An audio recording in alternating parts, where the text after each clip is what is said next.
बहुत समय पहले की बात है। एक गांव में गजानंद नाम का व्यक्ति रहता था। वह अत्यंत पुण्यात्मा और ईश्वर का परम भक्त था।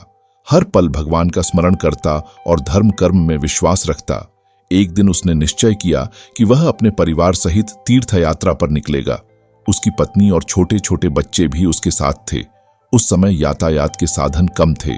लोग बैलगाड़ी या घोड़ा गाड़ी से सफर करते थे, लेकिन गजानंद ने पैदल ही यात्रा करने का संकल्प लिया।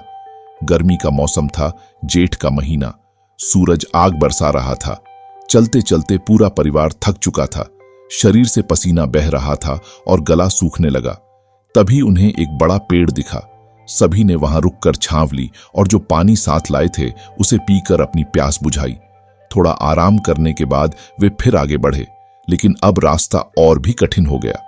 दूर दूर तक कोई नजर नहीं आ रहा था। धरती तवे की तरह जल रही थी और सिर पर सूरज मानो अंगारे बरसा रहा था। सबसे बड़ी चिंता यह थी कि उनके पास का पानी समाप्त हो चुका था। गजानंद ने भगवान का नाम लेकर प्रार्थना की, हे प्रभु, हम पर कृपा करो, कोई मार्ग दिखाओ। कुछ दूर चलने के बाद गजानंद को एक वृक्ष के नीचे एक साधु तपस्या करते हुए दिखाई दिए। वह तुरंत उनके पास गया और अपनी समस्या बताई। साधु ने आंखें खोलीं और बोले, वत्स, यहां से एक कोस दूर उत्तर दिशा में एक छोटी दरिया बहती है। वहां से पानी लेकर आओ, तुम्हारे परिवार की प्यास बुझ जाएगी। ये सुनकर गजानंद को बहुत प्रसन्नता हुई। उसने साधु को प्रणाम किया और धन्यवाद दिया, लेकिन उसकी पत्नी और बच्चों की हालत अब बहुत नाजुक हो चुकी थी। उसने उनसे कहा, तुम सब यहीं रुको, मैं अभी पानी लेकर आता हूं। गजानंद जल्दी जल्दी दरिया की ओर बढ़ा और वहां से अपनी बाल्टी में पानी भर लिया। लौटते समय उसे रास्ते में 5 व्यक्ति मिले। वे सभी अत्यंत प्यासे थे। उनकी हालत देखकर गजानंद से रहा नहीं गया। उसने बिना एक पल सोचे सारा पानी उन्हें पिला दिया। अब वह फिर से दौड़ता हुआ दरिया पहुंचा, पानी भरा और लौटने लगा। तभी उसे फिर से 5 अन्य प्यासे लोग मिले। वे भी व्याकुल थे। गजानंद धर्म संकट में पड़ गया। उसने मन ही मन कहा, हे प्रभु, यह कैसी परीक्षा है।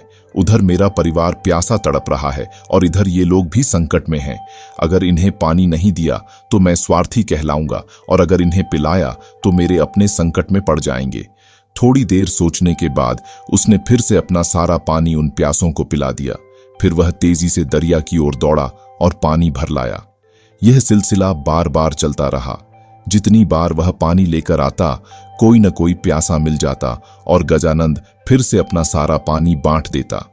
जब गजानंद देर तक वापस नहीं लौटा तो साधु खुद उसकी ओर चल पड़े। जब उन्होंने देखा कि गजानंद बार बार पानी ला रहा है और दूसरों की प्यास बुझा रहा है, तो वे मुस्कुराए और बोले, हे पुण्यात्मा, तुम बार बार अपनी बाल्टी भरकर लाते हो और दूसरों की प्यास बुझाते हो। यह तो महान कार्य है, लेकिन सोचो, तुम्हारा परिवार भी प्यासा है। आखिर इससे तुम्हें क्या लाभ? गजानंद ने सिर झुकाकर कहा, महाराज, मैंने कभी यह विचार नहीं किया कि मुझे क्या मिला और क्या नहीं। मैंने बस अपना धर्म निभाया। साधु बोले, यह भी एक प्रकार का अज्ञान है। अगर तुम सच में सभी की प्यास बुझाना चाहते थे तो तुम्हें पानी देने के बजाय उन लोगों को दरिया का रास्ता दिखाना चाहिए था, जैसे मैंने तुम्हें रास्ता दिखाया। अगर तुम ऐसा करते तो सबकी प्यास बुझ जाती और तुम्हारे परिवार को भी पानी मिल जाता। फिर किसी को अपनी बाल्टी खाली करने की जरूरत ही नहीं पड़ती। इतना कहकर साधु अंतर्ध्यान हो गए। गजानंद को अब अपनी भूल का एहसास हुआ।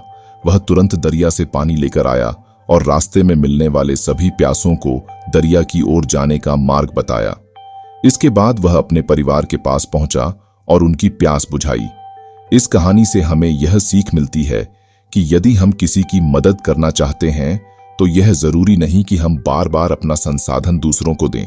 असली मदद ये होती है कि हम उन्हें आत्मनिर्भर बना दें, ताकि वे स्वयं अपना जीवन संवार सकें।